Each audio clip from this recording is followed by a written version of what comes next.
pretty much red color. almost like something Lingard did when he looked at. Anyway, been getting some new ideas with the Yumeko series. Once again, if y'all don't know, that's those y'all that may not be aware or may have forgotten from previous videos, definitely bringing that out next year, along with, you know, continuing Bubblina and possibly Dora. Still got to talk with Nishon. Still got to, ask her about that. You know, how she feels about doing that. I hadn't got around to getting in contact with Nisha yet. But yeah, no, Bubblina is definitely continuing. Yumeko is going to begin. And for those of you who haven't seen this video, I have got some sketches for the season 1 finale reaction, mostly of the Looney Tune characters as well as Harriet, and also this picture. This was a sketch that was meant for the Muppets reaction. This was supposed to be what Maxwell and Brownie's high school teacher looked like, that they had a crush on back when they went to high school. But I forgot to outline it, and by the time I was working on the video, I just realized it wasn't in my jump drive and all that. So that was why I got the picture that you ended up seeing in the Muppets reaction. Yep. And then of course Harriet, without a pretty much revealing as ever. And then of course her with her bottle of rum and with her pirate trench coat, still a little revealing. Yeah, I'm not just a mess, I'm a hot mess.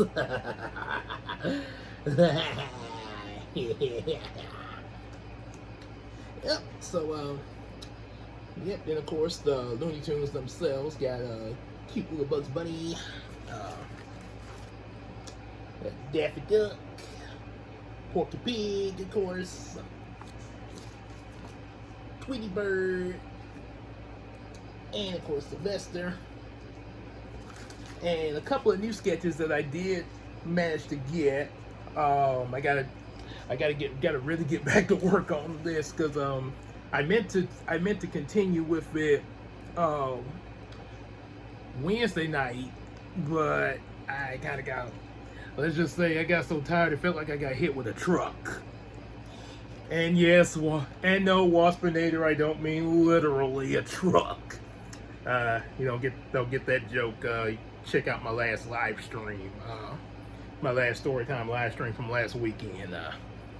We were talking about trucks, and Waspinator had issues with the trucks. Waspinator has issues. So what I did get done before I got knocked out, I got Granny, and Granny is pure Space Jam 2. And of course Yosemite Sam. Yeah, Yosemite Sam there.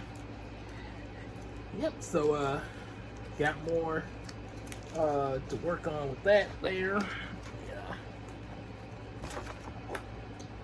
Get these back over here. So, a little brief of that. Now let's get to what you came to this video for, about Yumeko. There we go.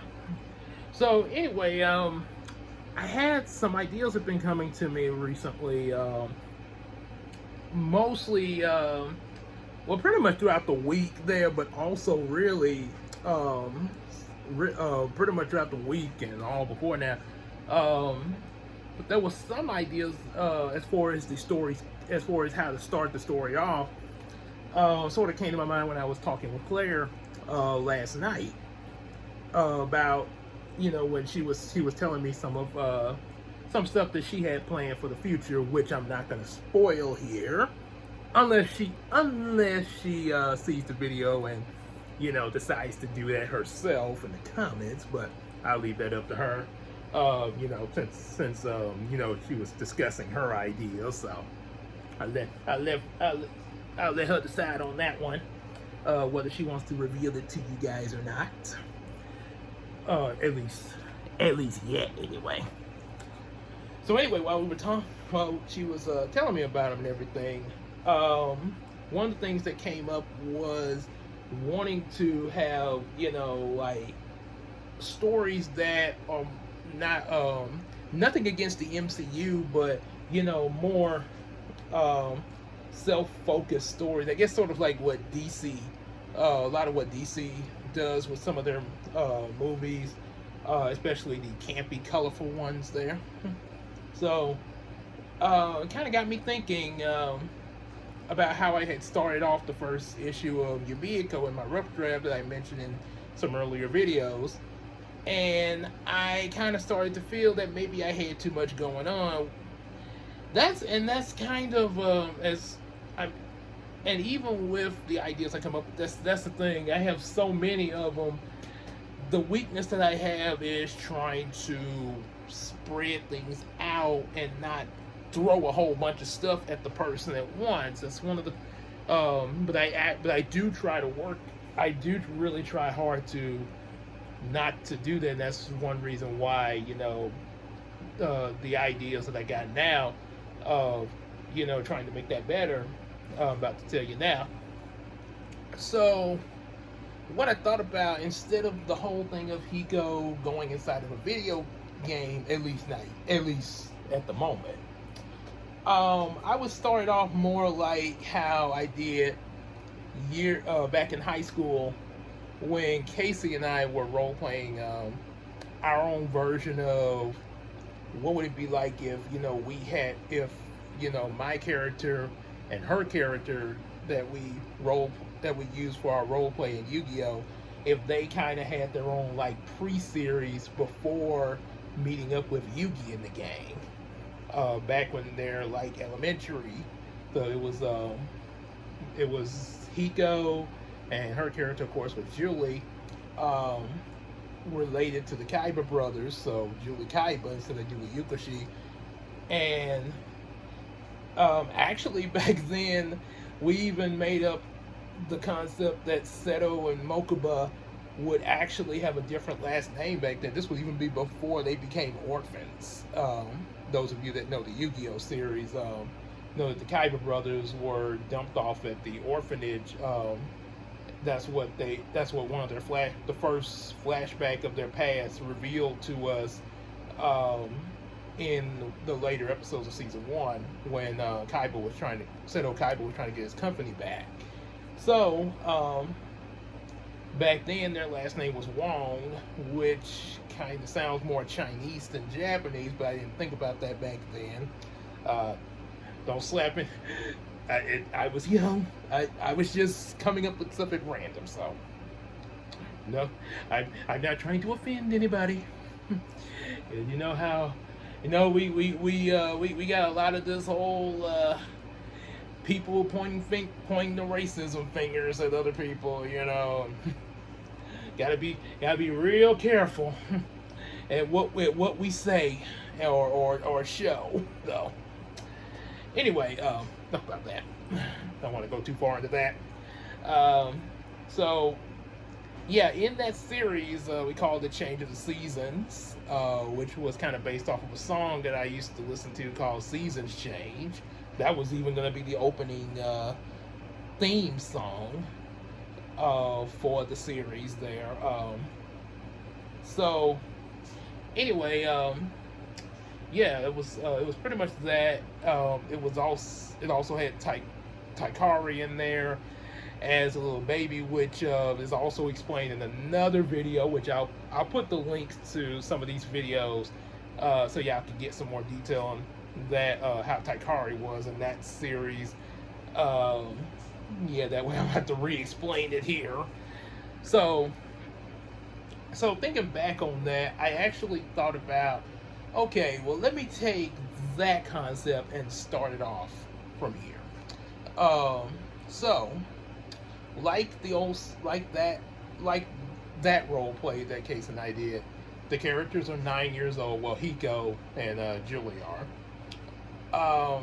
Well, I think actually Julie would be like 10. Um, I might possibly make them the same age, or she might be 10. Maybe I have to think more on that there. So anyway, there. So anyway, starts off. It actually starts off with Taikari. She's not going to be a game fairy this time like I had at first.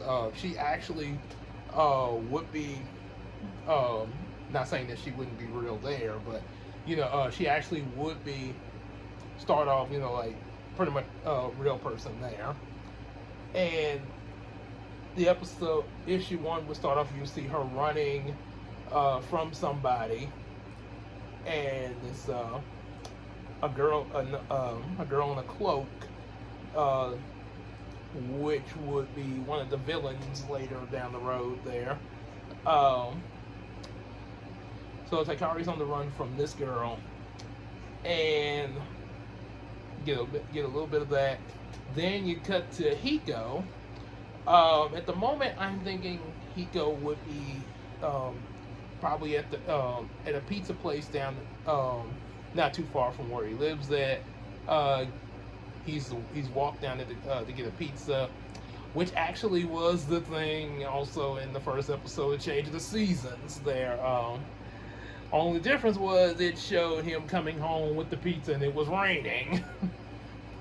Yeah, and yeah, you know what happened after that. If you look at the video I mentioned on Taikari. So anyway, he's so while he's there getting the pizza and everything, waiting for the pizza because they're almost done with it. He looks over and he sees this girl that he has a crush on. Now, before I go into this part, let me just clarify as a disclaimer that this part is actually this is a maybe. This part of the story is a maybe, because it involves another one of Casey's characters. One thing to make clear, the characters that Casey came up with, that's used in the series. You got Julie, Tim, Naomi, and Julius. Those 4 characters are actually Casey's idea, so technically she is the proper owner of the characters. Much like the other characters in the series being my creating, like Hiko and Samuel, aka Star Striker, and stuff like that. So just to clarify that. So this is a maybe that this might happen if Casey approves of this idea, because of this involving her, one of her characters. So there'll be an update on that once I get that approval. So anyway, this is what the ideal is.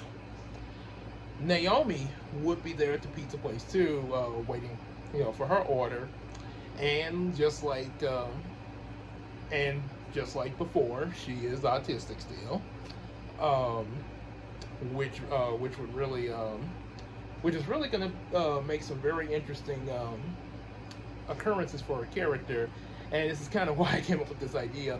Hiko doesn't know this yet. He doesn't know this in this. However, he knows a little bit about. He knows Naomi from his church, because her parents, her dad is the pastor of the church that he's a member of, which automatically makes her mother the first lady, as kind of the way the Baptist churches work there, So anyway, she's there waiting for the pizza, for her pizza, and I don't know, maybe wait for her pizza. So Hiko looks over and he kind of has a bit of a crush on her, because pretty cute. So he kind of has a crush on her, and he's really nervous about trying to talk to her, and sort of Well, you probably can guess where that's gonna go. If you, pretty much like your typical Charlie Brown trying to talk to the redhead girl. Oh my goodness, there she is, the little redhead girl. She's coming over here. She's coming over here. What do I do? What do I do?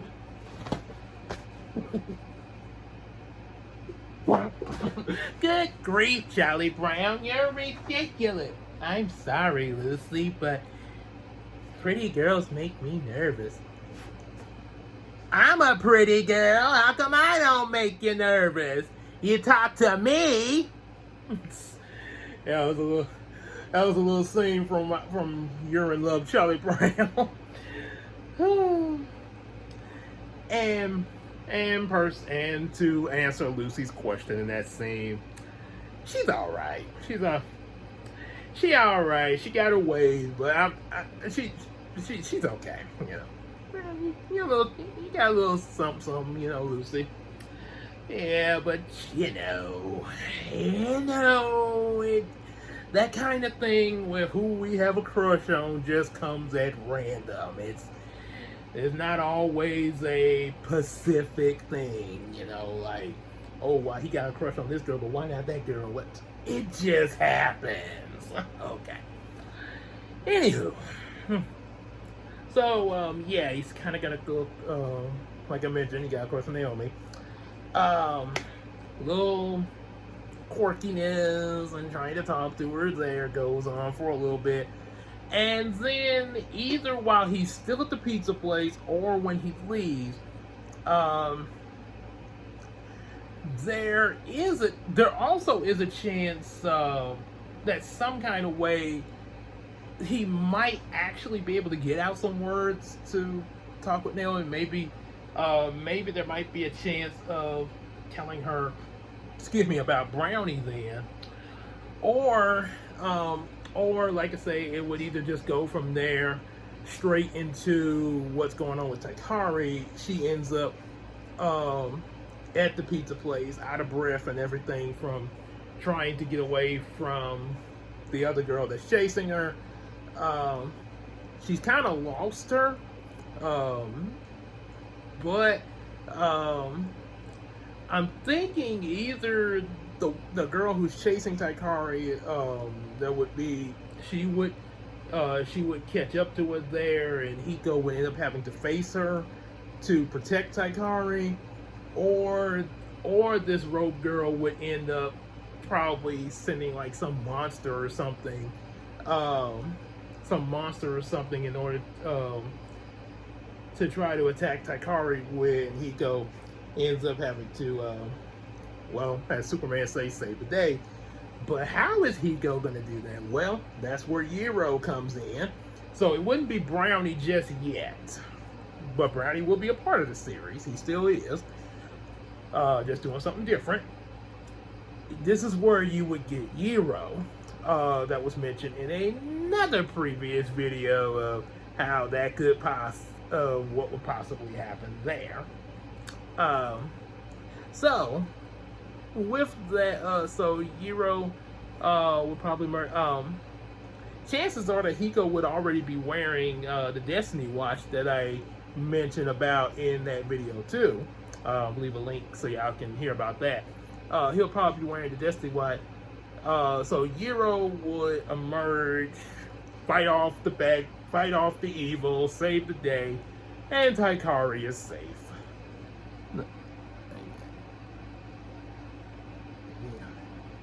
Oh god. Sorry, I was reading a little message there. Leave it.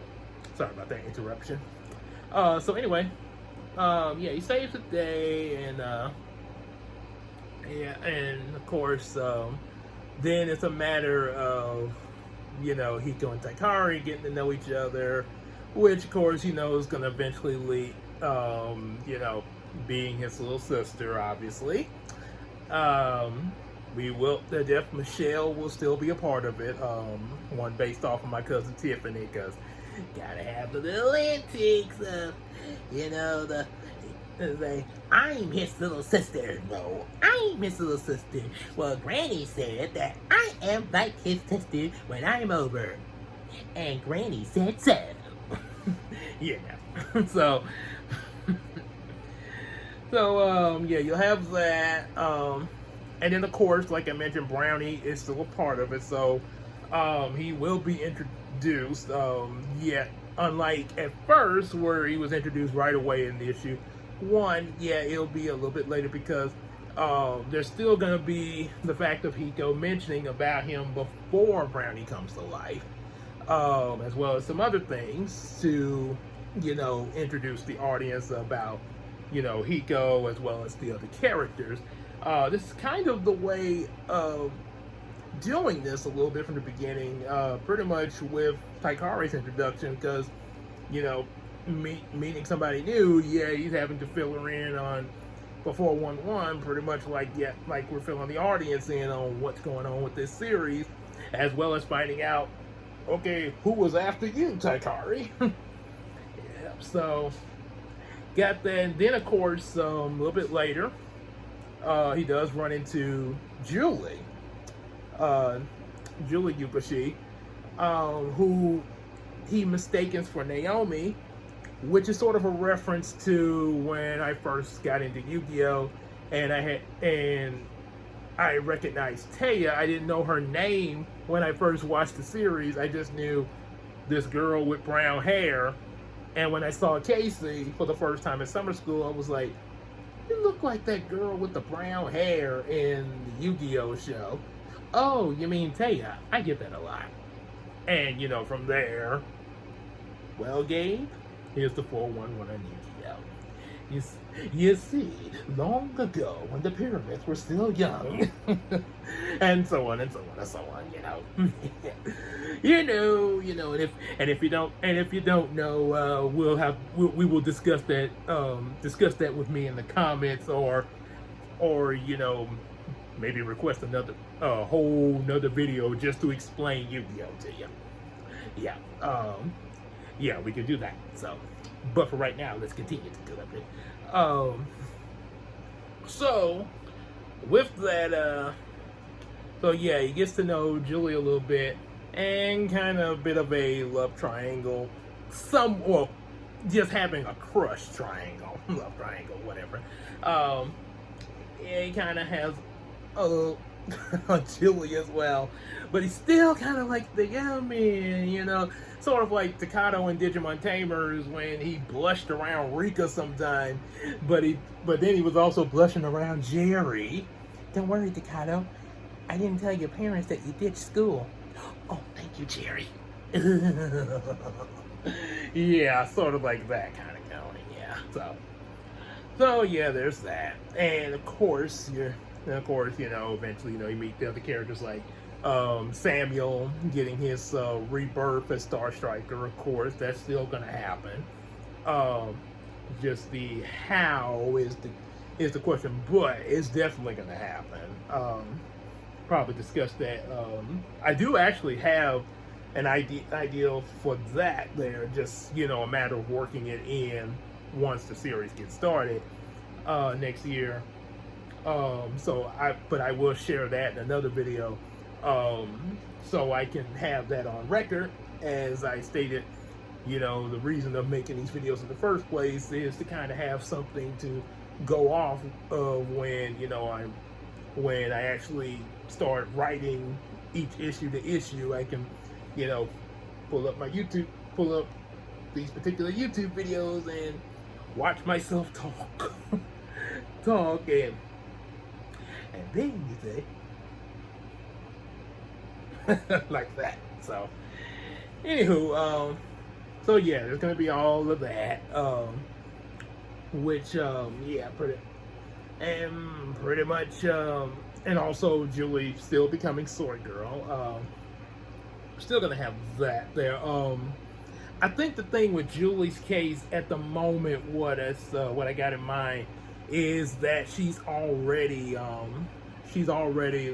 much like in Brown Chronicles, she's already lost her parents already before coming to America, and she's with her actually, I think this time, just like I may have mentioned in an earlier video, probably have to check one of the earlier ones to see which one it is.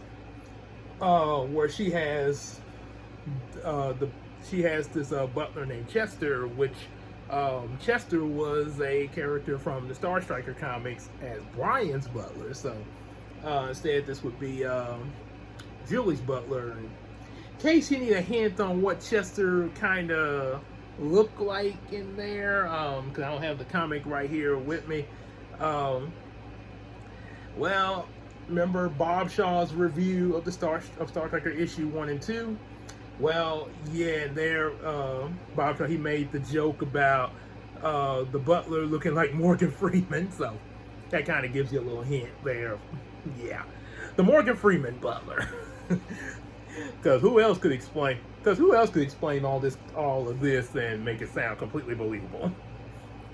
And he's got a point though, because yeah, remember, if y'all remember that movie Wanted, Morgan Freeman had to explain about the League of Assassins in that movie and make it sound believable.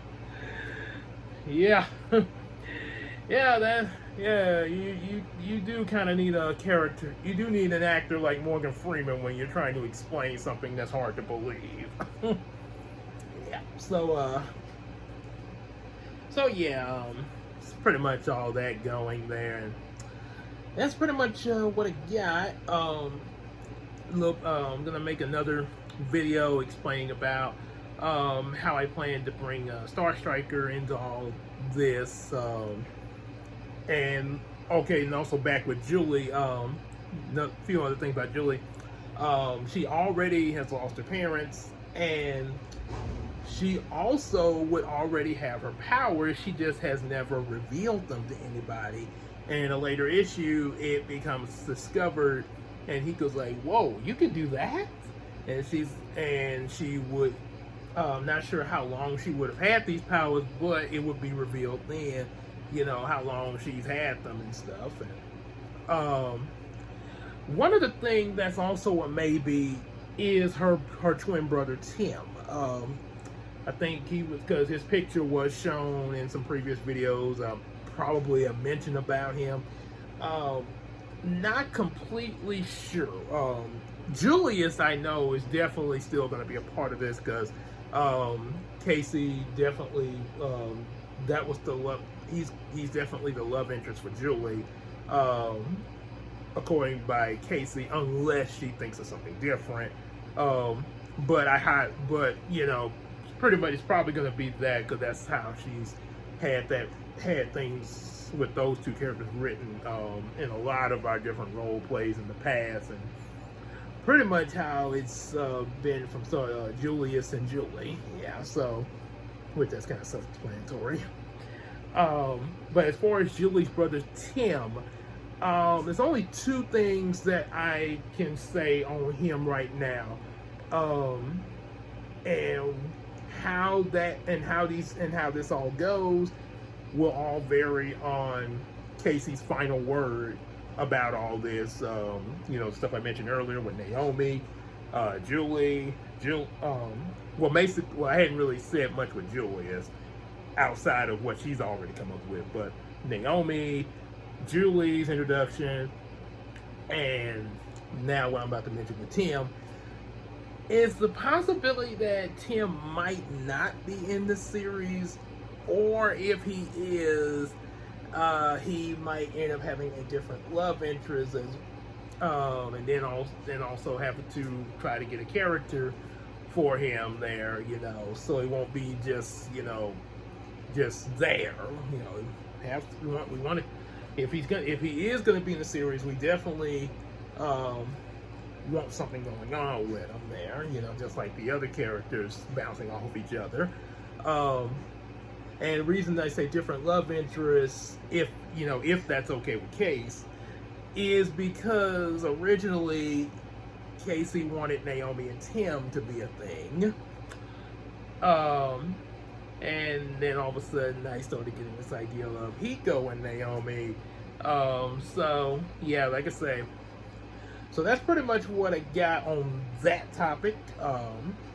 So gonna make another video on what to do about Star Striker, what's going to be going on around him in the series, And also once I get, you know, some word and authorization with Case on, Julie, Tim, and Naomi, then yeah, I'll give a update video on what's gonna happen there. So that way, it won't be like I write this way, and all of a sudden it's like, wait a minute, Gabe, that's not what I wanted you to do. So yeah, so that way, because that's one thing when you're sharing, when you got other people's characters and your stuff, you still got, they are still in ownership of the character there. So you got to go within the limits of what they allow you to do with their characters. One of the advice that I would give to Sony and Marvel with Spider-Man and any of your other characters that y'all probably sold off during that bankruptcy from years ago. Yeah, like I say, I understand you had to do what you had to do, but there should have been some way that Marvel should have been able to keep up with the ownership of what happened to their characters there. Like I said, I don't fully know about what goes on with these studios and everything, and I ain't gonna pretend like I do.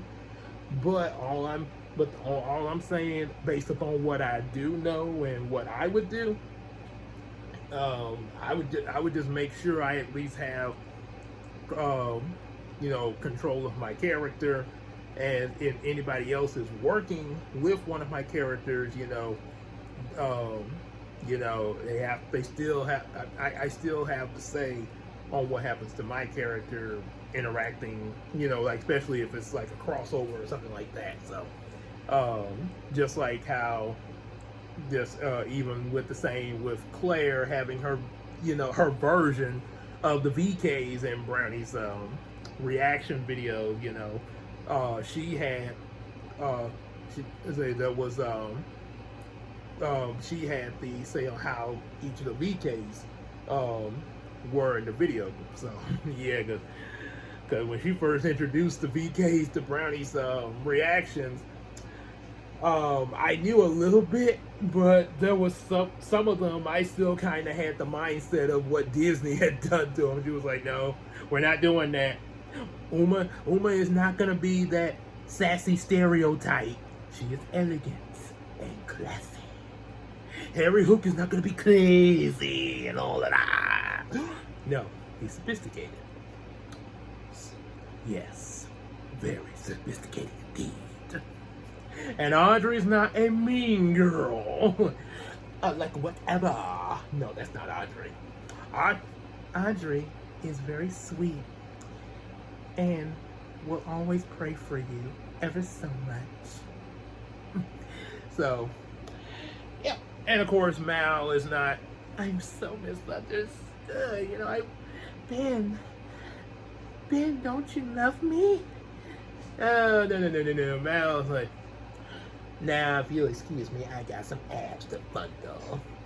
Hey, Brownie, my pet. Yep, so that's it for this video. And we'll be back a little bit later with what to do about Star Striker. He strikes like a star. And just a hint, it involves Dashdale.